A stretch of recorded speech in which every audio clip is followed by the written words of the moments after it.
Salve, tropa! Vamos iniciar as nossas JusAulas nesse reta final com foco no concurso para delegado da Polícia Civil do Estado de São Paulo.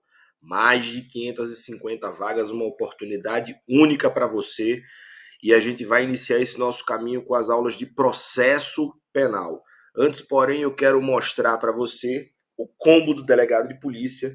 A gente tem aqui a lista dos meus livros, todos com foco tanto em quem quer realizar o sonho de se tornar delegado de polícia, quanto para quem já é profissional, para quem já é delegado de polícia. Então, prática penal para delegado de polícia, processo penal para carreiras policiais, código penal comentado para carreiras policiais, leis penais e processuais penais comentadas e o meu eficiência e respeito a direitos fundamentais na atividade investigativa, um discurso possível. Estou deixando aí à sua disposição no Instagram, @prof_Márcio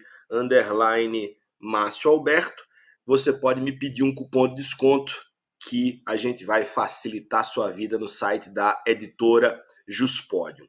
Meu caro combatente, nesse primeiro bloco, eu vou comentar com você, iniciar, obviamente, nosso estudo pelos artigos primeiros do Código de Processo Penal. Vamos para a tela para você ver a tabelinha que eu preparei para você, em cima dos assuntos Lei Processual Penal no espaço e Lei Processual Penal no tempo. Lei Processual Penal no espaço, artigo 1º do Código de Processo Penal, a adoção do princípio da territorialidade. Portanto, se o crime ele foi perpetrado no Brasil, a gente, em regra, vai aplicar a Lei Processual Penal brasileira, é o que rege, é o que diz o artigo 1º do Código de Processo Penal. Aqui eu sugestiono uma mera leitura do dispositivo, não há uma cobrança mais aprofundada em cima do artigo 1º. Agora, no que toca ao artigo 2º do CPP, aqui eu já oriento um estudo mais aprofundado. A gente tem no artigo 2º a Lei Processual Penal no tempo. Primeiro, você precisa conhecer o princípio aplicado no artigo 2º do CPP, que é o princípio da imediata aplicação da Lei Processual Penal no tempo, ou seja, a Lei Processual Penal que entra em vigor, ela é aplicada imediatamente. Ela é aplicada imediatamente, inclusive aos processos em curso. Óbvio, ressalvados os atos praticados sob a égide da lei anterior. A gente não precisa praticar de novo os atos que já foram finalizados. Contudo, os próximos atos no curso da marcha processual serão regidos pela Lei Processual Penal nova, ainda que ela seja mais gravosa. Então, o tempo rege o ato na forma do artigo 2º do CPP. Contudo, o artigo 2º precisa de um aprofundamento. A gente precisa saber o que fazer diante de uma lei híbrida. E o que é uma lei híbrida? É a Lei Processual Penal material, é aquela lei que contempla tanto conteúdo processual penal quanto conteúdo penal. Nesse ponto, eu preciso, meu caro combatente, respeitar o princípio da irretroatividade da lei penal, consagrado no artigo 5º da Constituição Federal. A lei penal, ela só retroagirá em benefício do réu. Portanto, eu tenho que voltar meus olhos para a parte penal da lei híbrida, para saber se essa parte penal é ou não é mais benéfica para o acusado. Se o for, eu posso sim aplicar essa lei híbrida para casos que aconteceram antes da sua entrada em vigor.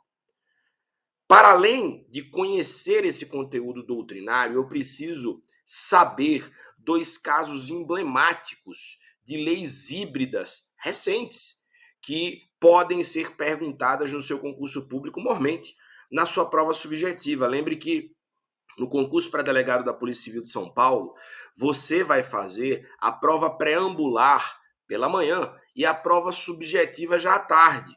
Portanto, você tem que saber responder algumas provocações com começo, meio e fim. Essa é uma delas. Ou seja, é possível que exista pergunta acerca da aplicação retroativa da mudança da ação penal no caso do crime de estelionato. A Lei 13.964 de 2019, o nosso chamado pacote anticrime, mudou a ação penal no caso do crime de estelionato. O crime de estelionato passou a ser um crime de ação penal pública condicionada à representação, salvo as exceções consignadas no parágrafo 5º do artigo 171. Pergunta é: essa mudança na ação penal no crime de estelionato retroagirá, ou seja, atingirá crimes de estelionato perpetrados antes da entrada em vigor do pacote anticrime? Lembre que o pacote anticrime entrou em vigor no início do ano de 2020. A lei é 13.964 de 2019, mas o pacote anticrime entrou em vigor no iniciozinho de 2020. Meu caro combatente, a resposta é sim. Essa retroatividade ela é benéfica sob o ponto de vista penal. E por quê? Veja, a lei é híbrida. Por quê? Porque a gente tem uma modificação na ação penal. A ação penal passou de pública incondicionada para pública condicionada à representação.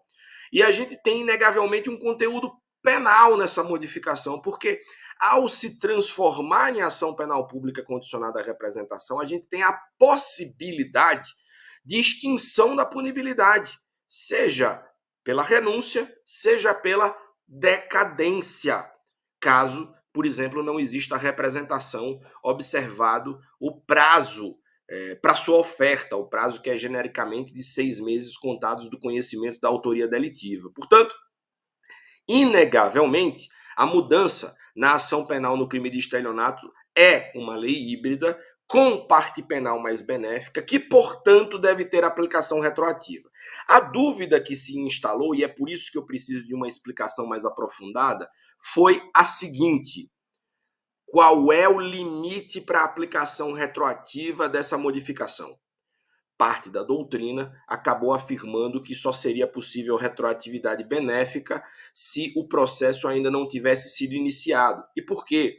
Porque a representação tem natureza jurídica de condição de procedibilidade. É uma condição especial da ação penal pública condicionada. Iniciada a ação penal, já estaria superada essa discussão. Portanto, o momento não seria oportuno para essa retroatividade.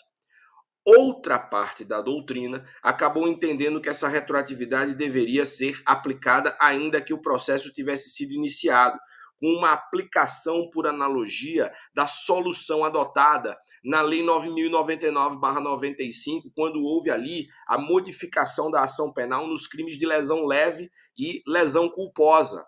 Houve ali uma mudança na ação penal, que passou a ser pública condicionada à representação, e houve um dispositivo de transição que falava que para os crimes cometidos antes da entrada em vigor da lei, seria outorgado o prazo de 30 dias para que a vítima dissesse se representaria ou não.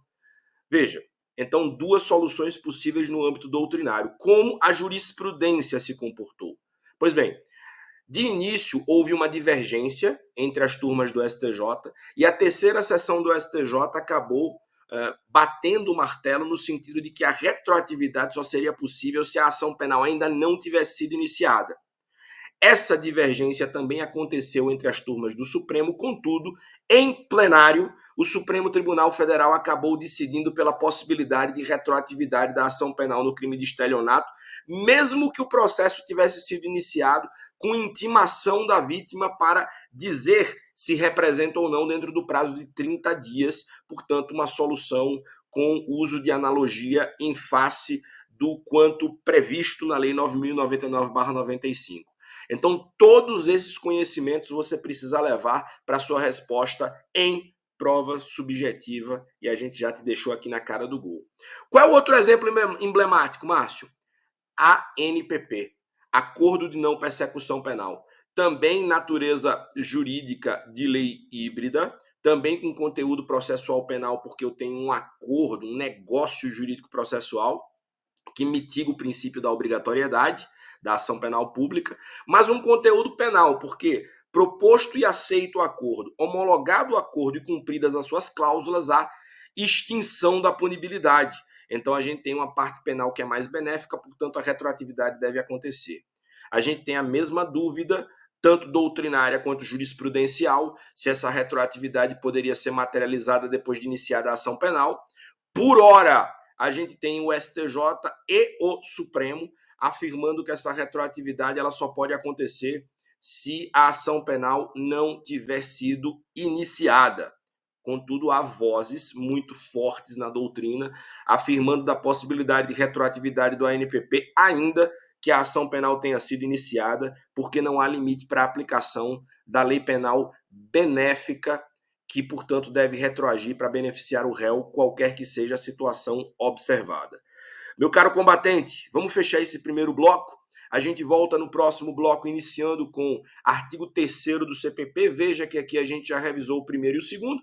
Vamos para o terceiro e em sequência, na sequência, melhor dizendo, a gente vai fazer juiz das garantias. Forte abraço e vamos juntos.